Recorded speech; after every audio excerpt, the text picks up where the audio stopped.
Bye. Anyway, so you did something pretty special on the weekend, didn't you? Yeah, I flew to Osaka. I just got invited for the Osaka 7th Impact Ethical Vegan Fest. And they asked me to guest speak. They wanted me to speak about... Well, let me tell you the story. So I got a call up and I was backstage wrestling and I got a call from the organizer, Hiro, and he said, we want you to come and guest speak at the event and we want you to come up with a name for the talk. So I thought about it and I came up with... remember the Bret Hart documentary, Wrestling with Shadows? Yep. So I thought, on those sort of terms, how can I relate it to wrestling? So the number one question vegans get is, where do you get your protein? So I thought I'd relate it to that and I'll call the talk Wrestling with Protein. I take on Wrestling with Shadows with Bret, right? Yeah. And then there was a translator who was going to translate my talk for me to Japanese at the event. And she was messaging me saying, can you send me your talk so I can... Yeah, she was a bit nervous, I think, and so she could go over and prepare before the event. Well, I don't like to write these things out. So I was like, I just messaging her, oh yeah, I'm busy, I'm trying to write it, so I'll send it to you soon. But I'm not sending anything, I don't have anything. I like to get inspiration on the day. Just before I arrived, I sent her a message and I said, oh yeah, I'll make it as easy as I can for you, you'll be fine, don't worry about it, she'll be right, mate. And then I got to the venue, I still didn't have a talk. But when I got there and they were setting up and I was helping set it up, I realized that 90% of the people there are going to be vegan anyway. Yeah. You know what I mean? So I don't have to tell them. It would be boring talk if you're talking to vegans and I'm telling them, where do you get your protein from? They already know. Everything has protein in it. That's a big myth. You know, I'll just explain that right now. Where you get your protein from as a vegan, in every food in the world basically has protein. Anything green has protein. Nuts have protein, you know? There's not too many vegans, especially athletes, that are protein deficient. So there's bodybuilders, UFC fighters, they're getting their protein. Does it have more protein than meat? Like, do green leafy plants have more protein or about the same? Oh, per pound they have more, and it's actually more absorbable. Because if you think every large animal is large, gorillas, giraffes, rhinoceroses, big dinosaurs, allegedly, if you believe in dinosaurs, they ate greens, right? Yeah. So, you know, you don't really see a malnutrition gorilla unless he doesn't have any food to eat. Yeah. It's all good. So I just decided when I got there, I would change the name of the talk, and I got the inspiration, and I called it Breaking the Matrix. Because I thought being a vegan, at one point, you ate meat. At one time, you weren't consciously aware of everything going around. There's everything going around, right? But at one point, consciousness has to drop, and you've got to break the matrix and realize, now I want to become vegan. You know what I mean? You can't just tell someone, hey, you better go vegan, it's good for the environment, it's good for your health, and it's just going to go in one area out the next. Yeah. So the best way is just to lead by example. People are already going to know, oh, that guy's vegan, without talking about it. Live a normal life, and by example is a really good way.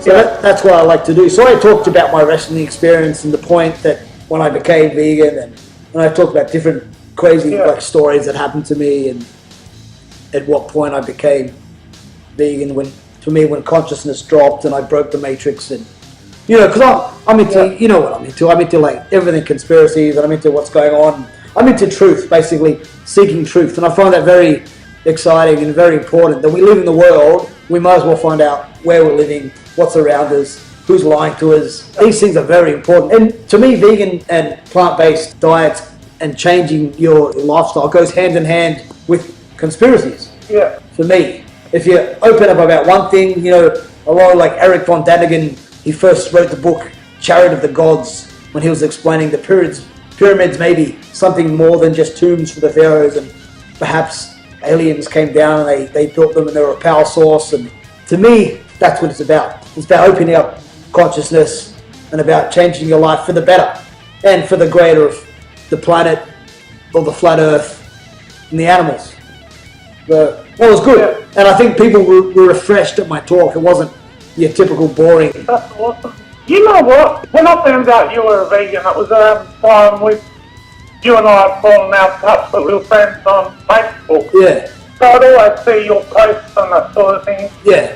And I thought, there's no way he's vegan. Like, it took me back to when you were in Canada and we had those big barbecues at your mum and dad's with a couple of other friends. There you go. The greatest times of like while you were in Canada. Oh, good times, yeah. Well, how the hell is this going to be? I just couldn't comprehend it. So many people in wrestling now still are vegan. Pretty popular thing to do, and it's very good for your health, isn't it? Oh, it's especially if you're an athlete. Yeah, I mean, look at Nick and Nate Diaz are vegans, you know. Yeah. Potentially Mark Hunt became vegan, or he's definitely like looking into it. And then this, your mate Austin Aries as well, which is doing awesome.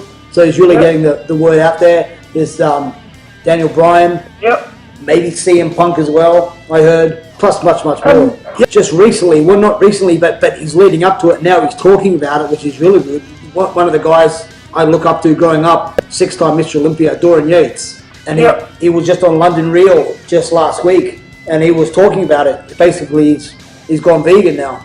Wow. Which is amazing. And for me, I saw that's been mind-blowing as well. Oh, it's amazing. And Dorian Yates gone vegan is fantastic. You know, when I met Dorian when I was 15 years old, just Dorian Yates and wrestlers on my wall in my room. Yeah. So he's a guy I also looked up to, and I met him the day after he won Mr. Olympia. He actually flew from Helsinki, Finland, which is where they had the Olympia that he won. And he basically won Mr. Olympia, got on the plane, and he flew to Australia, and I won ticket.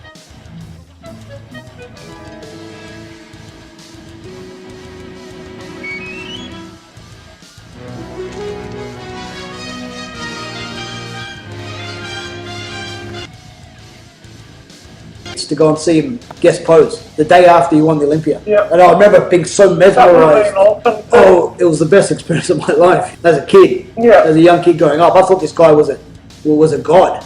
Yeah. You know, and really inspirational. And I've actually seen him grow up. I've seen him change and evolve and actually get into the things that I was already into back then. He's got into like what's really happening in the world, who runs the world. So he's definitely evolved. And part of evolving, like I said, part of opening up consciousness is definitely thinking about where food comes from, factory farming, the abuse of the animals, being kept in tight cages, babies being taken away from their mothers, being force pregnated.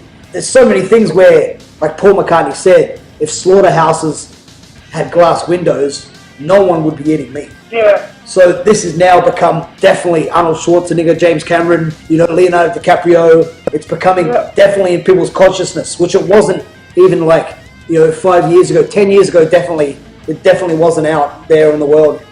Can I ask a question that might be a little bit controversial? Go on. Is it possible that it's just becoming a fad, or do you think it's like a real thing, like it's something that people are committed to? I think it's about consciousness. Because you mentioned Leonardo DiCaprio and Arnold Schwarzenegger. Yeah. They're the sort of people that go, oh, if they're doing it, I'm going to do it. Well, no, what I think it's like a total world consciousness just evolving.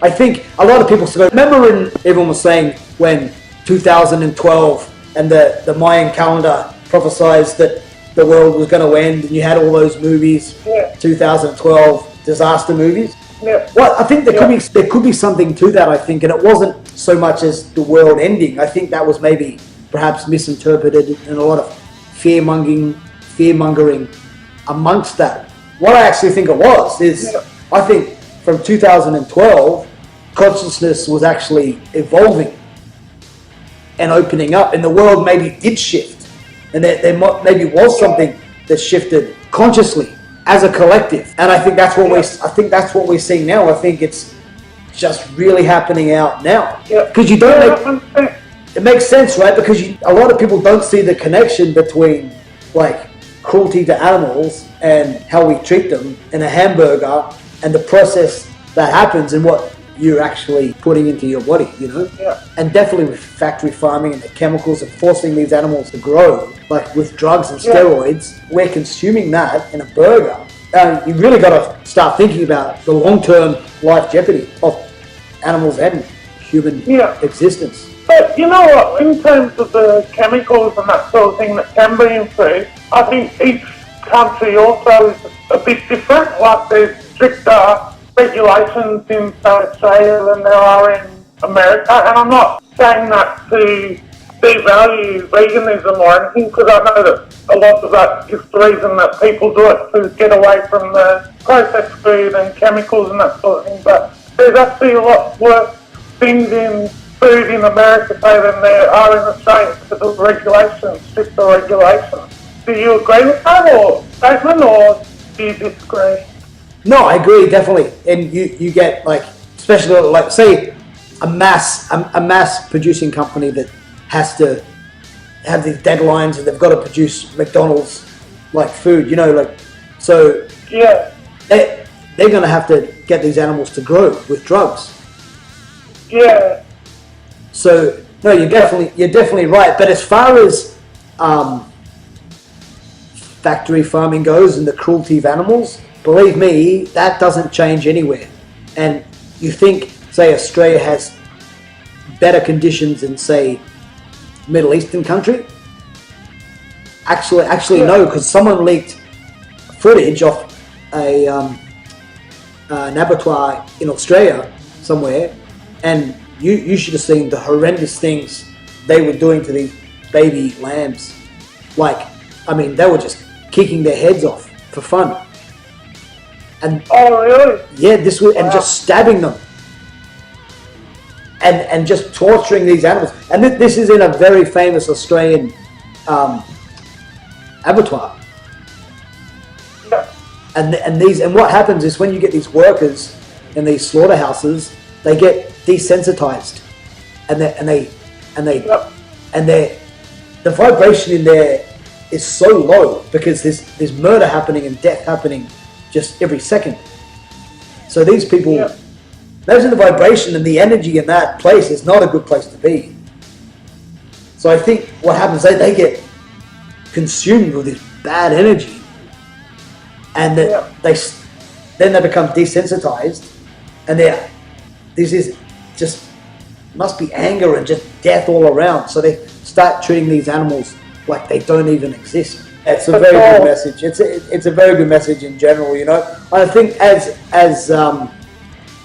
humans, as a collective, I think we have to then go towards a more compassionate way of life. We've got to evolve.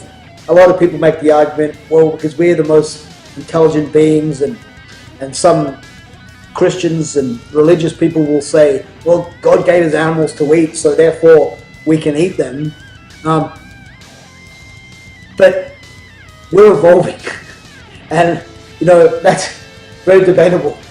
And a religious argument would be, I think, compassion is the number one thing, no matter what. If religious, atheist, or whatever it is, it doesn't matter. I think compassion and is the future of this whole existence of this world. Yeah. Just compassion.